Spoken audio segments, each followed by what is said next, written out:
seorang wanita datang kepada Nabi SAW dan beliau memintanya untuk kembali lagi kepadanya. Maka wanita itu berkata, bagaimana kalau saya kembali nanti setelah anda meninggal, aku tidak menemui anda sudah meninggal. Kata Nabi SAW, maka engkau menemui Abu Bakar. Illam tajidini fa'ti Abu Bakar. Pernah didatangkan nampan di depannya Umar bin Khattab penuh dengan emas. Ada orang datang bawa emas. Ini pendapatan negara, penuh dengan emas-emas. Lalu bongkahan-bongkahan yang besar. Kata Abdullah bin Abbas, Umar pun memanggil saya mengatakan, wahai Ibn Abbas, kesinilah. Ambil ini, bagikan kepada kaummu. Utsman bin Affan juga pernah menghukum adik kandungnya sendiri. Adik dari ibunya ya, beda ayah, yang bernama Al-Walid bin Uqbah. Al-Walid bin Uqbah ini saudara seibunya Utsman bin Affan. Al-Hafidz Ibnu Hajar menyebutkan dalam Fathul Bari bahwasanya Utsman ini menegakkan hukum had kepada siapapun. Lalu beberapa malam kemudian ternyata datanglah lamaran Nabi SAW kepada Hafsah.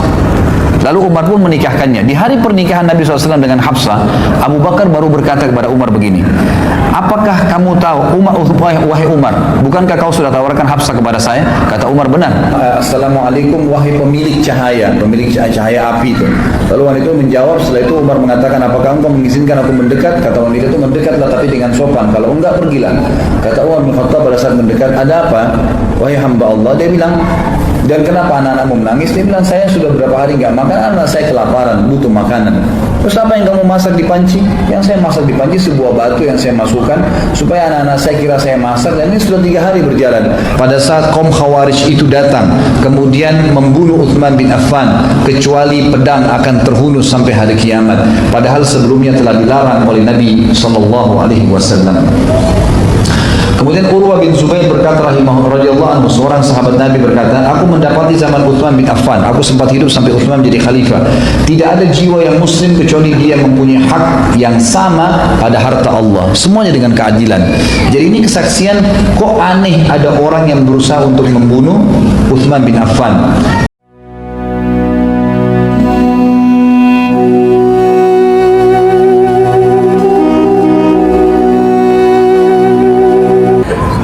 Kemudian kita masuk isyarat-isyarat Nabi SAW tentang khilafahnya Abu Bakar setelahnya. Jadi tidak dipilih orang lain, cuma Abu Bakar saja. Sebagaimana disebutkan di dalam riwayat Bukhari, disebutkan dalam Sahih Bukhari, bahwasanya Jubair bin Mut'im dari ayahnya, dan ia berkata, seorang wanita datang kepada Nabi SAW dan beliau memintanya untuk kembali lagi kepadanya. Maka wanita itu berkata, bagaimana kalau saya kembali nanti setelah anda meninggal, aku tidak menemui anda sudah meninggal. Kata Nabi SAW, maka engkau menemui Abu Bakar. Illam tajidini fa'ti Abu Bakar. Kalau engkau tidak menemuiku nanti, aku sudah meninggal, kalau kau kembali lagi, datangilah Abu Bakar. Ini kata ulama isyarat yang sangat jelas Abu Bakar mereka akan menjadi khalifah setelah Nabi SAW. Ibnu Hajar berkata dalam Fathih, menjadikan hadis ini dalil yang menunjukkan bahwasanya Abu Bakar merupakan khalifah setelah Nabi SAW adalah sahih dan benar. Tetapi hanya sebuah isyarat saja, memang tidak menunjukkan secara langsung. Tapi yang jelas, riwayat ini menjelaskan memang setelah Nabi SAW meninggal, maka Abu Bakarlah yang diangkat oleh para sahabat. Kemudian juga waktu Nabi SAW akan meninggal dunia, dalam riwayat yang sahih, riwayat ini disebutkan oleh Imam Bukhari dan juga Imam Muslim, bahwasanya Nabi SAW sempat pingsan dan berkata kepada Aisyah, wahai Aisyah, perintahkanlah Abu Bakar agar menjadi imam salat. Maka Aisyah mengatakan, ya Rasulullah, Abu Bakar orang yang suka, yang lembut dan suka menangis, maka carilah orang lain, coba perintahkan Umar saja. Lalu Nabi SAW pingsan. Kemudian Aisyah mendatangi Hafsah lalu berkata, wahai Hafsah, katakanlah kepada Nabi SAW, kalau Abu Bakar itu orang yang suka nangis, suruh ayahmu saja Umar bin Khattab yang lebih jelas suaranya, gitu kan, suruh dia jadi imam. Maka waktu Nabi SAW sadar, Hafsah pun, ya Nabi SAW mengatakan, wahai Aisyah, sudah jalankan belum berita saya? Hafsah mengatakan, ya Rasulullah, sama perkataan Aisyah, Abu Bakar orang yang suka menangis, baka, lembut hatinya, jadi dia suka kalau dengan air pasti nangis, suruh Umar saja. Maka kata Nabi SAW, mah la antunna sawahibu Yusuf muru Abu Bakar fayusalli bin nas. Sungguh salah pendapat kalian ya. Mah itu seperti menghardik ya.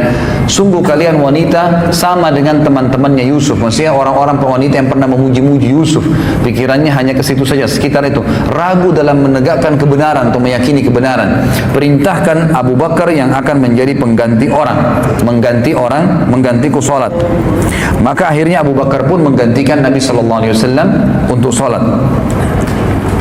Kemudian dalam riwayat lain, juga riwayat Bukhari, dari Aisyah radhiyallahu anha berkata, Rasulullah SAW bersabda ketika beliau sakit, ud'i li Aba Bakrin wa akhaka hatta aktuba kitaban fa inni akhafu an yatamanna mutamanna wa yaqulu qail ana aula wa ya'ba Allah wal mu'minuna illa Aba Bakr. Hadis ini riwayat Bukhari.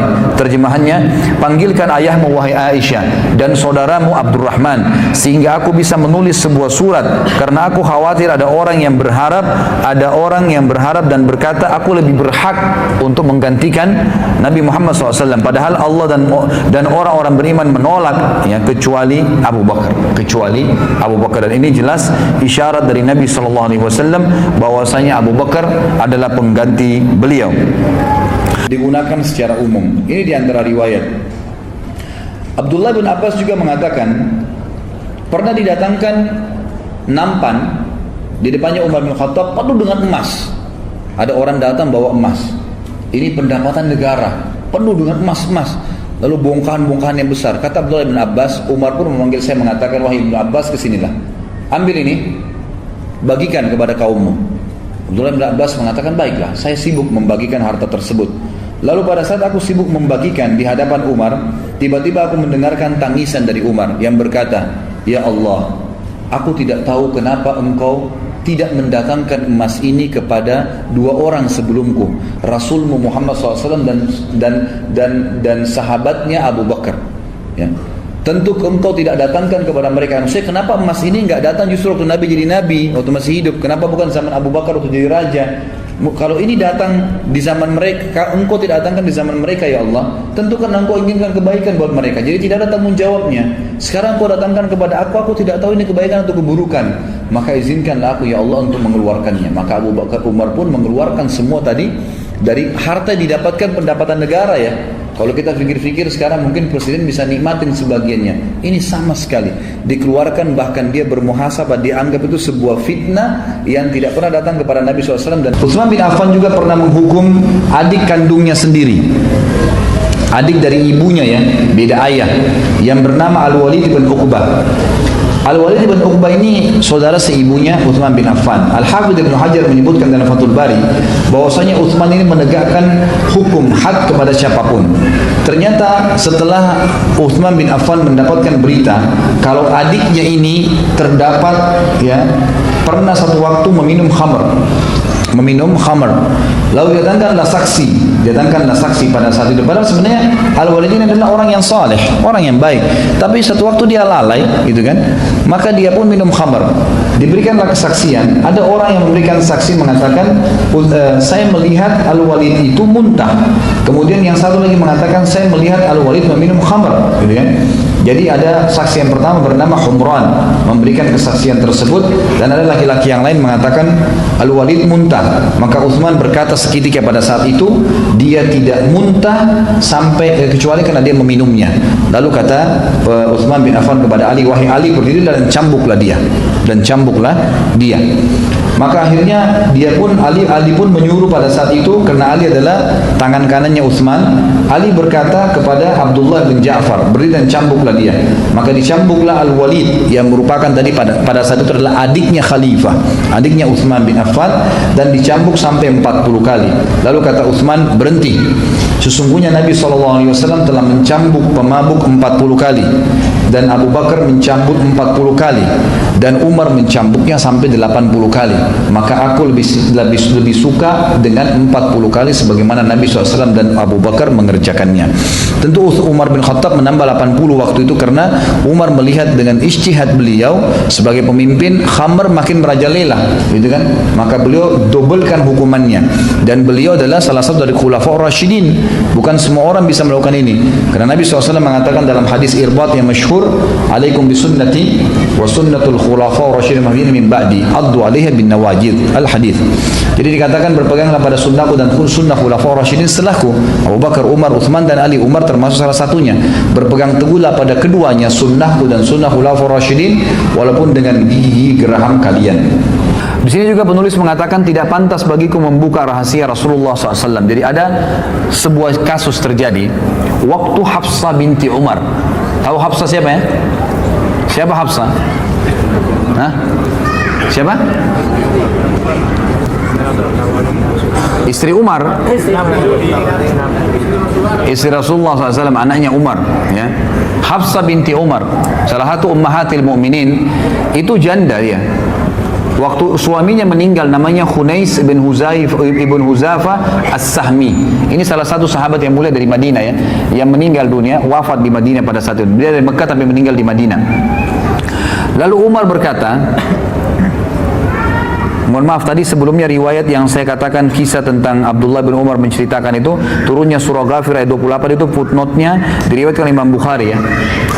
Kemudian yang sekarang ini adalah kisah Hafsah binti Umar. Waktu meninggal suaminya Khunais bin Huzaifah As-Sahmi, maka Umar berkata, aku menemui Uthman bin Affan dan aku menawarkan kepadanya untuk menikahi Hafsah. Dan dia menjawab, aku akan fikirkan. Beberapa malam kemudian Uthman datang menemuiku dan berkata, saat ini aku belum niat untuk menikah lagi. Jadi di sini kita ambil pelajaran, ikhwah. Umar bin Khattab nanti kita bahas di masa hidupnya beliau. Beliau juga sangat faham dan beliau menjalankan bahwasanya orang saleh itu kesolehannya bisa terwariskan kepada anak turunannya, ya, jadi bisa mewariskan kepada anak keturunannya. Dan ini dilakukan, ini difahami oleh para sahabat sehingga mereka saling menikahkan satu sama yang lain. Umar menikahkan nanti anaknya dengan Nabi SAW, Abu Bakar menikahkan anaknya dengan Nabi SAW, gitu kan. Kemudian Umar menikahi anaknya Ali dinikahkan dengan anaknya Nabi SAW, dan seperti itu. Uthman menikah dengan kedua anak perempuan Nabi SAW. Jadi memang ini menikahkan anak perempuan dengan orang saleh, ini satu hal yang luar biasa dalam agama, harus difahamin. Waktu Hafsah jadi janda, selesai masa iddahnya, Umar sudah keliling, dan Umar bukan datang kepada anak-anak muda. Waktu itu Hafsah, kata ahli sejarah, masih muda, umurnya masih ya mungkin 20-an tahun, 22 tahun, masih muda. Umar bin Khattab bukan cari anak-anak bujang, anak-anak muda dari sahabat. Didatangi Uthman bin Affan yang waktu itu sudah punya istri, gitu kan, dan sudah punya anak, dan memang dia sudah berumur, tapi datangi. Kenapa? Karena kesolehannya Uthman. Dan Uthman menolak waktu itu, mengatakan saya tidak punya hajat.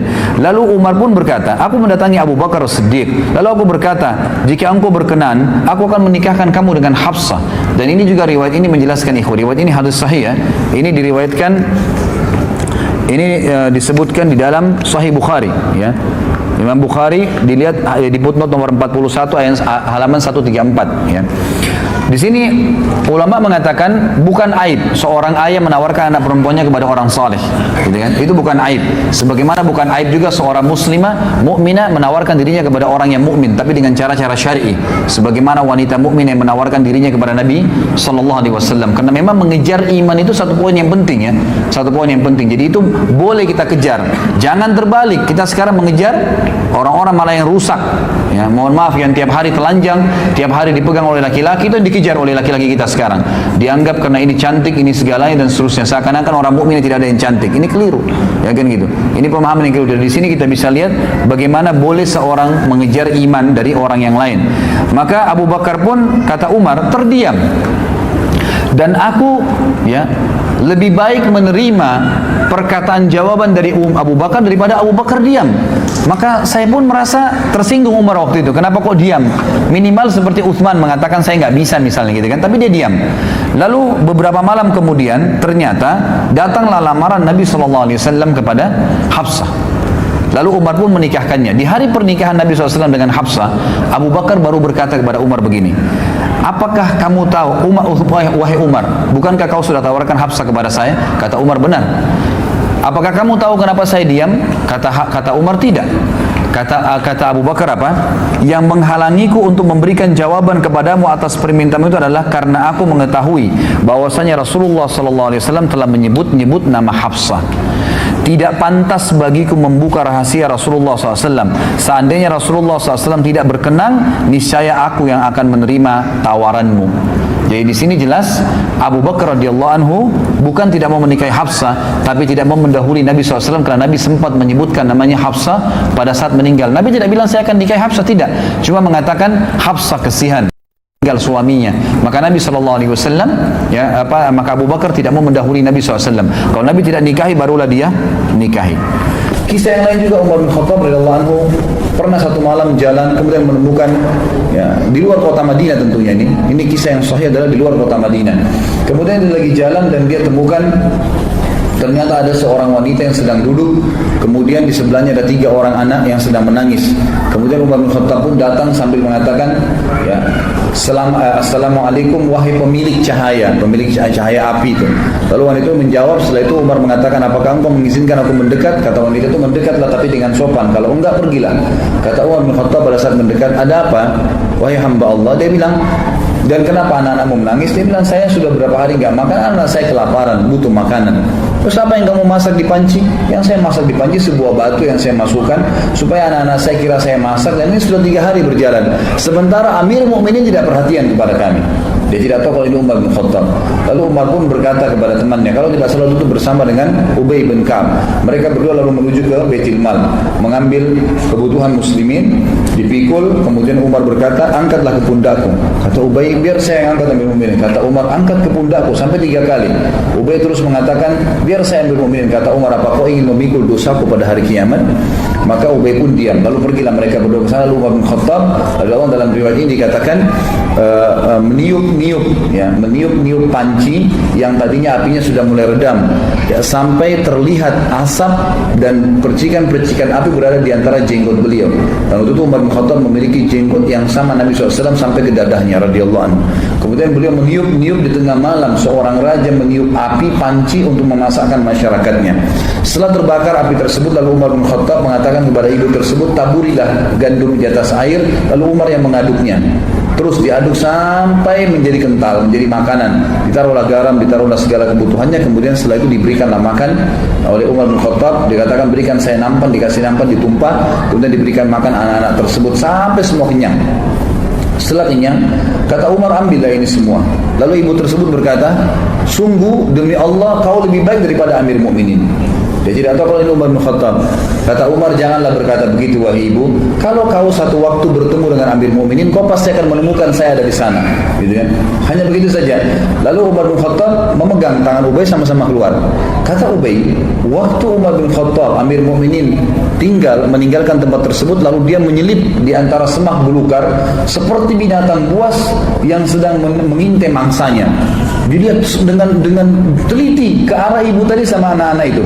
Lalu setelah itu dia lihat anak-anak tersebut yang tadinya nangis, tidur, bangun, bermain, ceria, gitu kan. Lalu Umar bin Khattab mengangkat kepalanya, seakan-akan berhenti untuk memata-matai dan berkata, segala puji bagi Allah yang selamatkan saya dari orang-orang ini yang akan menuntut saya pada hari kiamat. Perilaku yang sangat luar biasa dari seorang yang beriman kepada Allah Subhanahu wa ta'ala. Dan cukup banyak kisah yang berhubungan dengan hal-hal yang seperti ini. Dalam riwayat sahih dikatakan bahwasanya semuanya itu termasuk bagian daripada sunnah. Orang-orang mukmin membela Utsman, kata beliau di sini. Sungguh sangat heran, banyak sekali orang yang mengatakan Utsman itu begini dan begitu. Karena kita lihat nanti salah satu penyebab Utsman dibunuh oleh kaum Khawarij karena banyaknya isu bohong. Isu-isu yang bohong, dan nanti kita akan lihat ada mungkin 7 atau 8 isu yang akan dibantah oleh penulis dalam masalah ini. Intinya adalah beliau mengatakan, saya heran melihat ada orang yang mencela Utsman bin Affan setelah kemurahan hatinya, keringanan tangannya, kasih sayangnya, keadilannya, dan kesolehannya kepada Allah SWT dan jaminan masuk surga. Padahal Hasan Basri sudah berikan kesaksian bahwasanya di zaman Utsman bin Affan dikatakan pemberian mengalir, rezeki dibagi-bagi, musuh sudah takluk, hubungan sesama sesama muslim jadi baik, kebaikan merata, tidak ada mukmin yang takut kepada mukmin yang lain. Siapa yang dia temui adalah saudaranya, siapapun dia menyintainya, mengasihinya dan menasihatinya. Mereka telah diwanti-wanti bahwasanya akan muncul sikap egois. Jika itu terjadi maka hendaklah mereka bersabar. Jadi Utsman bin Affan terus motivasi mereka, gitu kan. Lalu kata Hasan Basri, saya tidak melihat pada saat kaum Khawarij itu datang kemudian membunuh Utsman bin Affan kecuali pedang akan terhunus sampai hari kiamat. Padahal sebelumnya telah dilarang oleh Nabi sallallahu alaihi wasallam. Kemudian Urwah bin Zubair berkata radhiyallahu anhu, seorang sahabat Nabi berkata, aku mendapati zaman Utsman bin Affan, aku sempat hidup sampai Utsman menjadi khalifah. Tidak ada jiwa yang muslim kecuali dia mempunyai hak yang sama pada harta Allah, semuanya dengan keadilan. Jadi ini kesaksian, kok aneh ada orang yang berusaha untuk membunuh Utsman bin Affan. Ibnu Umar juga berkata, sungguh ada beberapa perilaku Utsman nih, seperti nanti kita akan sebutkan syubhat-syubhatnya. Utsman bin Affan menunjuk beberapa orang yang menjadi gubernurnya seperti Muawiyah misalnya, dan ada yang lainnya akan kita sebutkan syubhatnya. Maka ada beberapa sahabat pun dan tabi'in, ada tabi'in dari kalangan Khawarij. Dari sahabat ini orang-orang yang terakhir-terakhir masuk Islam yang belum faham agama Islam secara mutlak, tapi karena ketemu Nabi jadi sahabat. Mereka bergabung dengan orang-orang Khawarij ini. Lalu Ibnu Umar berkata pada saat mereka nyalah-nyalakan Utsman, Utsman begini, Utsman begitu, harus turun dari khilafah, nggak boleh jadi khalifah lagi, mau diganti dengan yang lainnya. Ibnu Umar berkata, sungguh kalian telah menyalahkan Utsman dalam beberapa perkara. Seandainya melakukannya adalah Umar, niscaya kalian tidak akan berani menyalahkannya. Kalau Umar nih, pasti kalian tidak berani. Karena Umar bin Khattab nggak main-main, salah, kafir, ditebas lehernya, gitu kan. Tapi Utsman bin Affan tidak, masih dimaafin, dikeluarin dari Madinah, kan gitu. Jadi seperti itu. Al Hasan Basri berkata, Amir Mukminin Utsman bin Affan bekerja selama 12 tahun jadi khalifah. Orang-orang yang tidak mengingkari sedikit pun, tidak ada orang-orang yang mengingkari sedikit pun kepemimpinannya. Sampai akhirnya datang orang-orang fasik itu, orang-orang Khawarij. Demi Allah, mereka mulai menghasut penduduk Madinah untuk memusuhinya. Sebagaimana dinukil dalam banyak riwayat, sanadnya hasan riwayat Ibnu Asakir dan At-Tabarani tentang kisah ini.